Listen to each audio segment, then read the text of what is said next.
सास ने बाल मुड़वाए। सास ने शादी के दिन ही अपनी होने वाली बहू के बाल टोडर से साफ कर दिए और उसे मंदिर में निकाल फेंका, लेकिन अगले 10 दिनों में बहू ने जो किया उसने बेटे को पागल कर दिया और सास घबराकर हाथ जोड़कर मिन्नतें करने लगी। आर्या की शादी का दिन उसके जीवन का सबसे खूबसूरत दिन होना चाहिए था, लेकिन मेकअप होने के सिर्फ 1 घंटे बाद ही वह दूल्हे के घर के चेंजिंग रूम में खड़ी कांप रही थी और उसके सामने भवानी देवी, उसकी होने वाली सास, बर्फ जैसी ठंडी नजर से उसे देख रही थी। भवानी देवी ने हाथ में पकड़ा टोडर चालू किया और आर्या के चेहरे के बिल्कुल सामने लहरा दिया। हमारे घर में देवी पूजा होती है, बहू को घमंड नहीं चलेगा।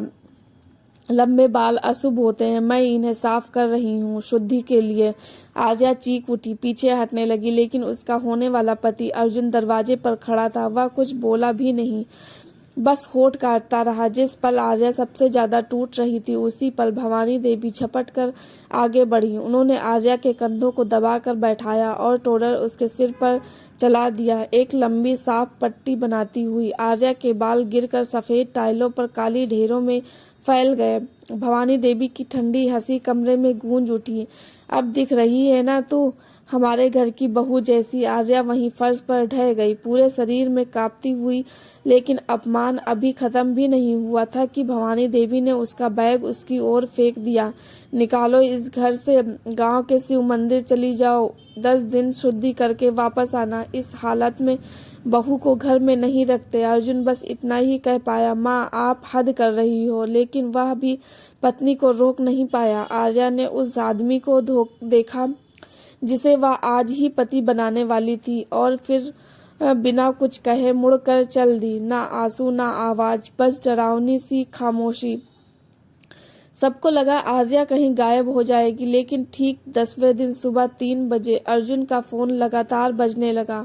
गांव वालों के मैसेज, रिश्तेदारों के मैसेज, पास के मजदूरों के मैसेज। अर्जुन की आंखें फैल गई और भवानी देवी बिस्तर से उछलकर बैठ गईं। चेहरा पल भर में सफेद पड़ गया। क्या हुआ? किसने फोन किया इतनी सुबह? भवानी देवी लगभग चिल्ला उठी। उनके चेहरे पर पहली बार एक अनजाना डर तैर रहा था। अर्जुन का हाथ कांप रहा था जब उसने फोन उठाया। स्क्रीन पर अनगिनत मिस्ड कॉल और मैसेज थे। एक पल के लिए वह कुछ बोल नहीं पाया, बस उन मैसेज की सुर्खियों को पढ़ता रहा जिनसे उसका रक्त जम रहा था। हाँ माँ, या मंदिर के पास वाला हमारा वह खाली प्लाट है ना, जिस पर 5 साल से केस चल रहा था। अर्जुन की आवाज में अविश्वास और आतंक का मिश्रण था। हाँ तो उस पर तो स्टे लगा है, क्या हुआ है? भवानी देवी हड़बड़ा गई। आर्या, उसने उस पर अनाथालय बना दिया है 10 दिन में। भवानी देवी का मुंह खुला रह गया। क्या बकवास कर रहा है? 10 दिन में ईंट भी नहीं रखी जा सकती, यही तो गांव वाले कह रहे। उसने रातों रात काम किया है। मैसेज देखिए माँ, मजदूर बता रहे हैं कि उसने कैश में भुगतान किया, मजदूरों को 3 गुना दिहाड़ी दी और वह खुद वहां रात भर खड़ी रही। और नाम? अर्जुन ने सांस ली। नाम रखा है भवानी धाम। इस बात से भवानी देवी को और भी गहरा सदमा दिया। आर्या ने न केवल उनके कब्जे वाली जमीन पर काम किया था, बल्कि उसे उन्हीं के नाम पर समर्पित कर दिया था। एक ऐसा झटका जिसे वो सार्वजनिक रूप से अस्वीकार भी नहीं कर सकती थी। अर्जुन को पागलपन सा महसूस हो रहा था। उसने दरवाजे पर खड़े होकर आर्या को अपमानित होते देखा था और अब वह औरत 10 दिन में एक पूरा संस्थान बनाकर खड़ी हो गई थी। ठीक तभी दरवाजे पर जोरदार दस्तक हुई। बाहर गांव के प्रमुख और कुछ सम्मानित लोग खड़े थे। भवानी देवी जी, हम आपको बधाई देने आए हैं, गांव के मुखिया ने अंदर आते ही कहा। आपकी नई बहू ने जो किया है वह कलयुग का चमत्कार है। आपके बेटे की शादी के नाम पर उन्होंने एक ऐसी संस्था बना दी जहां बेसहारा बच्चों को आश्रय मिलेगा। सब जगह आपका यश फैल रहा है। गांव वाले चंदा इकट्ठा करके इसे भव्य बनाने की बात कर रहे हैं। भवानी देवी की जुबान तालू से चिपक गई। वह एक शब्द भी नहीं बोल पाई। अगले 3 दिनों में अर्जुन की दुनिया पलट गई। हर जगह आर्या के साहस और समाज सेवा की चर्चा थी। अखबारों में, सोशल मीडिया पर, हर जगह आर्या की सिर मुड़ाए वाली तस्वीर छपी थी। लेकिन हेडलाइन थी, जिस दिन अपमान मिला उसी दिन एक देवी ने जीवन दान दिया। अर्जुन को लगने लगा कि उसने न केवल अपनी पत्नी खोई है बल्कि उस औरत को खोया है जिसने रातों रात उसे अत्यंत प्रतिष्ठित बना दिया था, जबकि उसने उसका साथ नहीं दिया था। वह उसे वापस चाहता था। उसकी शक्ति, उसका प्रभाव। अनाथालय का उद्घाटन 10वें दिन शाम को होना था। भवानी देवी पूरी रात सो नहीं पाई थी।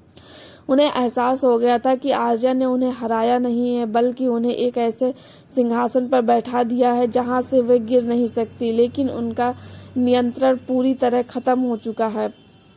जब भवानी देवी और अर्जुन अनाथालय पहुंचे तो आर्या सफेद साड़ी में आत्मविश्वास से भरपूर वहां खड़ी थी। उसके सिर पर कपड़े की एक पट्टी बंधी थी, लेकिन उसकी आंखें अग्नि की तरह चमक रही थी। अर्जुन उसके पास गया, हाथ जोड़ने लगा। आर्या, मैं माफी मांगता हूँ। माँ ने जो किया वह गलत था। प्लीज वापस आ जाओ। आर्या ने उसकी ओर देखा और उसके चेहरे पर न कोई गुस्सा था न कोई दुख। वह तटस्थ थी। अब तुम वापस क्यों चाहते हो अर्जुन? आर्या ने शांत आवाज में पूछा। उस वक्त जब मुझे तुम्हारी जरूरत थी तुम चुप रहे। अब जब मैं तुम्हारी पहचान बन चुकी हूँ तुम्हें मेरी इज्जत है। अर्जुन वहीं जमीन पर घुटनों के बल बैठ गया। वह जानता था कि उसने क्या खो दिया है। भवानी देवी, जो अब तक अपने अहंकार में अड़ी थी, वो को एहसास हुआ कि अगर उन्होंने आर्या को खो दिया तो वे रातों रात बुरी महिला बन जाएंगी और उनका सारा सामाजिक सम्मान छिन जाएगा। वह तेजी से आर्या के पास गई। आर्या बेटा। भवानी देवी ने अपने जीवन में पहली बार किसी के सामने हाथ जोड़े। उनकी आवाज कांप रही थी। तुम इस घर की लक्ष्मी हो। मैंने तुम्हें पहचाना नहीं। तुम वापस आ जाओ बेटा। मैं तुम्हारी हर बात मानूंगी। यह भवानी धाम तुम ही चलाओगी। तुम ही इस घर की मालकिन हो। आर्या ने मुस्कुराते हुए भवानी देवी के हाथ पकड़े। ठीक है सास जी, उसने कहा, मैं वापस आऊंगी, लेकिन मेरी 2 शर्तें। पहली, यह अनाथालय अब मेरे नाम पर रजिस्टर्ड होगा और इसकी एकमात्र ट्रस्टी मैं रहूंगी। और दूसरी, अर्जुन जब तक वह यह नहीं समझ जाता कि एक आदमी की सबसे बड़ी शक्ति क्या होती है, तब तक हमारा रिश्ता केवल कागजी रहेगा। वह अब आपके साथ इसी घर में रहेगा। भवानी देवी के पास हाँ करने के अलावा कोई विकल्प नहीं था, क्योंकि अब उनका सम्मान पूरी तरह से आर्या के हाथ में था। आर्या ने अर्जुन को वहीं छोड़ दिया और वह मुस्कुराते हुए अपनी खुद